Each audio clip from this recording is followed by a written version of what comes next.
এই আমলটা এমন আমল জিকির যেটার পরিমাণ আল্লাহ বেশি করে করতে বলেছেন। দোয়া হিসাবে যদি এটাই আপনি সারাদিন করতে থাকেন তো আপনার জন্য যথেষ্ট হবে, আল্লাহর কাছে আর কিছু না চাইলেও চলবে।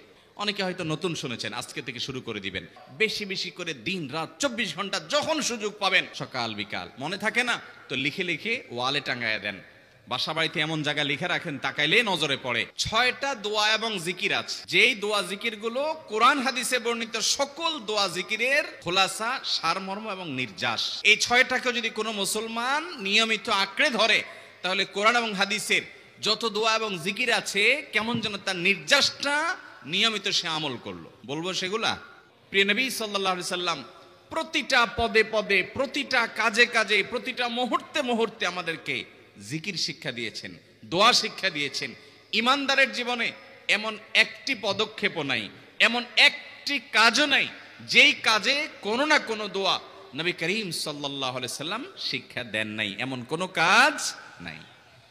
সেই দোয়া, সেই জিকির সম্পর্কে আল্লাহ তাআলা কোরআনে বলেছেন, ইয়া আইয়ুহাল্লাযীনা আমানু, হে ওই সকল লোকেরা যারা ঈমান এনেছো, যারা মহান সত্তা রব্বুল আলামিনকে রব হিসাবে স্বীকৃতি দিয়েছো, সাক্ষ্য দিয়েছো, ঈমান এনেছো, কানেক্টেড হয়েছো, উযকুরুল্লাহ যিকরান কাসীরা, তোমরা আল্লাহর জিকির করো অধিক পরিমাণে, বেশি পরিমাণে। সাধারণ না অন্য আমলের মতো, জিকিরের পরিমাণটা হতে হবে সবচাইতে বেশি। আল্লাহ বলেন না কোরআনে কোথাও তোমরা বেশি বেশি নামাজ পড়ো। এই আমলটা এমন আমল জিকির যেটার পরিমাণ আল্লাহ বেশি করে করতে বলেছেন। মুহতারাম হাজিরিন, আমাদের বেশিরভাগ মুসলমানদের অবস্থা হলো আজকাল যে নবী করিম সাল্লাল্লাহু আলাইহি সাল্লামের জিকির, যখন তিনি যে জিকির বা দোয়া করতেন, আমাদের দেশের বেশিরভাগ মুসলমান ভাইরা তার 100 ভাগের 1 ভাগ জিকির সম্পর্কেও আমরা ওয়াকিফ হাল না, জানি না, আমল তো পরের কথা। আমাদের নবী করিম সাল্লাল্লাহু আলাইহি সাল্লাম খাওয়ার শুরুতে আল্লাহর জিকির করতেন না করতেন না? কি বলে খেতেন? বিসমিল্লাহ। খাবার শেষে তিনি দোয়া পড়তেন না পড়তেন না? তিনি যখন ঘুমোতে যাইতেন দোয়া করতেন না? ঘুম থেকে উঠতেন যখন, এমনকি ঘুম থেকে রাত্রে ঘুম ভেঙে গেছে তখনও, ভোর রাতে তাহাজ্জুদের জন্য যখন উঠেছেন তখনও, ওযু করার জন্য শুরু করেছেন ওযু তখনও বিসমিল্লাহ, ওযু শেষ করেছেন তখনও কালিমায়ে শাহাদাত এবং দোয়া। ঘর থেকে বের হচ্ছেন, মসজিদে যাবেন তখনও বিসমিল্লাহি তাওয়াক্কালতু আলাল্লাহ, বিসমিল্লাহ। আবার মসজিদে যাচ্ছেন, পথে রাস্তায়ও দোয়া। মসজিদে যখন প্রবেশ করছেন তখনও দোয়া, দুরুদ। মসজিদে প্রবেশের পর তাহিয়াতুল ওযু, তাহিয়াতুস সালাত মসজিদ আদায় করতেছেন, সেখানেও দোয়া। আর পুরো নামাজটা তো জিকির আর দোয়া আছেই। এরপরে নামাজের পর আবার 5 ওয়াক্ত নামাজের পরের দোয়া জিকির, সকাল সন্ধ্যার দোয়া জিকির। এরপরে বাসায় আবার যাওয়ার সময় মসজিদ থেকে বের হওয়ার দোয়া, বাসায় যাওয়ার পথে দোয়া, বাসায় ঢোকার সময় আবার সালাম এবং জিকির। এরপরে আপনি যখন নাস্তা করবেন তখন আবার বিসমিল্লাহ দোয়া, আপনি যখন বাজারে যাবেন তখন দোয়া, আপনি যখন কাজ শুরু করবেন তখন দোয়া, আপনি যখন ইশরাকের ওয়াক্ত হবে তখন জিকির এবং দোয়া, চাশতের ওয়াক্ত হবে জিকির এবং দোয়া, জাওয়ালের ওয়াক্ত হবে জোহরের ওয়াক্তর আগ মুহূর্তে, সেই সময় জিকির এবং দোয়া, সালাত। আবার জোহরের সালাত, জোহরের সালাতের পরে আবার 5 ওয়াক্ত সালাতের পরে জিকির দোয়া। আপনি চিন্তা করেন, এগুলো শুধু রুটিনের কথা বলতেছি। রুটিনের বাইরে যে কাজগুলো হয়ে থাকে প্রতিনিয়ত আমাদের, নতুন পোশাক পরছেন আপনি দোয়া, পুরান পোশাক পরছেন আপনি দোয়া, স্ত্রী সহবাস করছেন আপনি দোয়া, টয়লেটে ঢুকছেন আপনি দোয়া, টয়লেট থেকে বের হচ্ছেন আপনার দোয়া আছে, আপনি যুদ্ধের রণাঙ্গনে গেছেন দোয়া আছে, বিপদে পড়েছেন দোয়া আছে, সুখে আছেন দোয়া আছে। সর্বাবস্থায়, প্রতি মুহূর্তে, প্রতি কদমে, প্রতি দমে, প্রতি নিঃশ্বাসে, প্রতি ক্ষণে নবী করিম সাল্লাল্লাহু আলাইহি সাল্লামের পুরো জীবন আপনি হাদিসের ভান্ডার খুললে দেখবেন দোয়া আর দোয়া, জিকির আর জিকির ছাড়া কিচ্ছু নাই। আল্লাহ তাআলা যে কোরআনে বলেছেন, হে ঈমানদাররা তোমরা আল্লাহকে বেশি বেশি জিকির করো, আল্লাহর স্মরণ বেশি বেশি করো।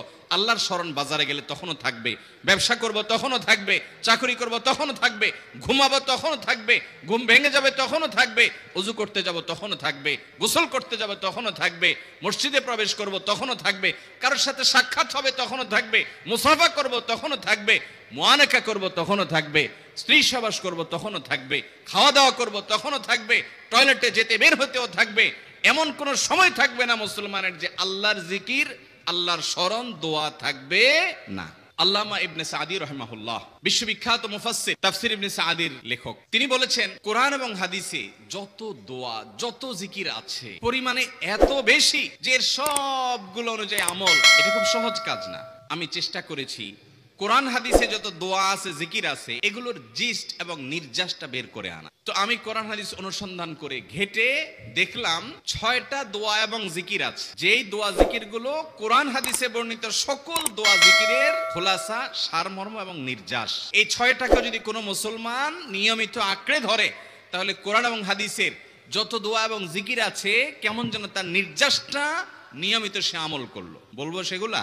এই 6টা দোয়া এবং জিকিরের মধ্যে সর্বপ্রথম হলো নবী করিম সাল্লাল্লাহু আলাইহি সাল্লামের প্রতি দুরূদ প্রেরণ করা। নবীজি সাল্লাল্লাহু আলাইহি সাল্লামের প্রতি দুরূদ প্রেরণ করার আমল এরকম আমল, আপনি যদি সারা দিনে শুধুমাত্র নবীজির প্রতি দুরূদ প্রেরণ করার আমলটাই জিকির হিসাবে সবচেয়ে বেশি করেন, দোয়া হিসাবে যদি এটাই আপনি সারাদিন করতে থাকেন তো আপনার জন্য যথেষ্ট হবে আল্লাহর কাছে। আর কিছু না চাইলেও চলবে, আর কিছু না চাইলেও চলবে। দুরূদ মানে হলো নবীজির জন্য দোয়া করা। ভাই, আল্লাহ তার হাবিবকে রহম করবেন, আপনার আমার দোয়ার দিকে আল্লাহর তাকানোর কোনো ঠেকা আছে? নবীজি কি আমাদের দোয়ার কোনো মুখাপেক্ষী? কিন্তু আমরা তার জন্য দোয়া করলে ওই চান্সে আল্লাহ তাআলা আমাদের প্রতি অনুগ্রহ করবেন। একবার না, আপনি নবীজির প্রতি একবার রহমতের দোয়া করবেন, একবার দুরূদ পাঠ করবেন। মান সাল্লা আলাইয়া মাররাতান সাল্লাল্লাহু আলাইহি আশারা, নবীজি সাল্লাল্লাহু আলাইহি সাল্লাম বলেছেন একবার আমার জন্য তোমরা দোয়া করলে, আমার প্রতি দুরূদ পাঠ করলে আল্লাহ তাআলা তোমাদের জীবনে 10 বার 10 জায়গায় 10 টাইমস তোমাদের উপরে আল্লাহ তাআলা অনুগ্রহ করবেন। আপনি টেরও পাবেন না কত জায়গায় আল্লাহ অনুগ্রহ করেছেন। আল্লাহ বাঁচাই দিয়েছেন, একটুর জন্য শেষ হয়ে যান নাই। ওই যে দুরূদ পড়ছেন, আল্লাহ তাআলা রক্ষা করছে, আপনি খবরও নাই।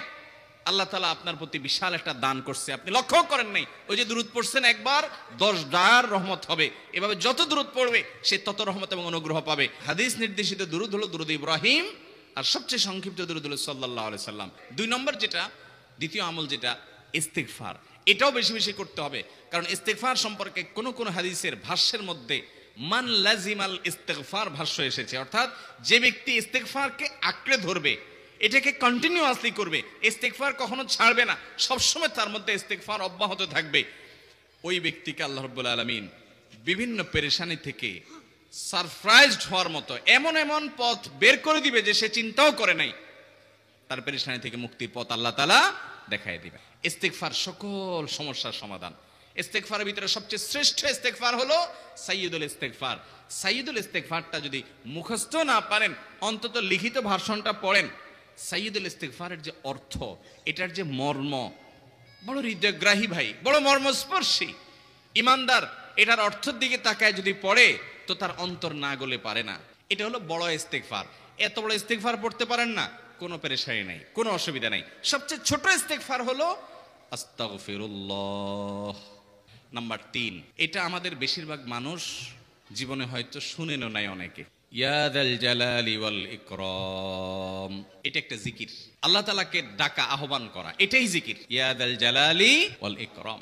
নবী করিম সাল্লাল্লাহু আলাইহি সাল্লাম বলেছেন আলিজু বিয়া যাল জালালি ওয়াল ইকরাম, তোমরা ইয়া যাল জালালি ওয়াল ইকরাম এটাকে আঁকড়ে ধরো, এটাকে নিয়মিত করো, বেশি বেশি করে বলতে থাকো এটাকে সব সময় এটাকে মুদাওয়ামাতের সাথে কন্টিনিউয়াসলি এটা বলতে থাকো, ইয়া যাল জালালি ওয়াল ইকরাম। অনেক উলামা ইকরাম, মুহাদ্দিসিন ইকরাম ইয়া যাল জালালি ওয়াল ইকরাম কেন নবীজি এত বেশি বলতে বলেছেন, এটার মাধ্যমে আমাদের লাভটা কি, এর ব্যাখ্যা করতে গিয়ে বলেছেন ইয়া যাল জালাল মানে হলো হে মহান মহান বড়ত্বের অধিকারী, হে জালালের অধিকারী, হে জালাল, ওয়াল ইকরাম হে দানশীল। তাহলে প্রথম বাক্যে আল্লাহর বড়ত্বের কথা স্বীকৃতি দিয়ে প্রশংসা করা হয়, আর দ্বিতীয় বাক্যে হে দানশীল বলে আল্লাহ তাআলার কাছ থেকে চাওয়া হয় যে আপনি যেহেতু দানশীল এবং আপনি যদি মহান, অতএব আপনি আমাকে দান করেন।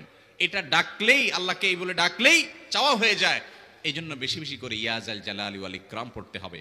অনেকে হয়তো নতুন শুনেছেন, আজকে থেকে শুরু করে দিবেন ইয়া যাল জালালি, সকাল বিকাল মনে থাকে না তো লিখে লিখে ওয়ালে টাঙ্গায়া দেন, বাসা বাড়িতে এমন জায়গায় লিখে রাখেন তাকাইলে নজরে পড়ে। 4 নম্বর যে দোয়া এবং জিকির করতে নবী করিম সাল্লাল্লাহু আলাইহি সাল্লাম সব সময় আমাদেরকে উৎসাহ দিয়েছেন, অনুপ্রেরণা দিয়েছেন। লা হাওলা ওয়ালা কুওয়াতা ইল্লা বিল্লাহ, লা হাওলা ওয়ালা কুওয়াতা ইল্লা বিল্লাহ, লা হাওলা ওয়ালা কুওয়াতা ইল্লা বিল্লাহ। এটা হলো সারেন্ডার করা, আল্লাহর কাছে সারেন্ডার করা, আত্মসমর্পণ করা। মানে আল্লাহ ছাড়া কোনো ভালো কাজ করার ক্ষমতা কারণ নাই, করার তৌফিক দেওয়ার ক্ষমতা কারণ নাই, আর পাপ থেকে বাঁচানোরও ক্ষমতা কারণ নাই। এই জন্য আমি কেমন যেন আল্লাহর কাছে সারেন্ডার করছেন, লা হাওলা ওয়ালা কুওয়াতা ইল্লা বিল্লাহ। 5 নম্বর আমল হলো দোয়া ইউনুস। দোয়া ইউনুস জানা আছে তো?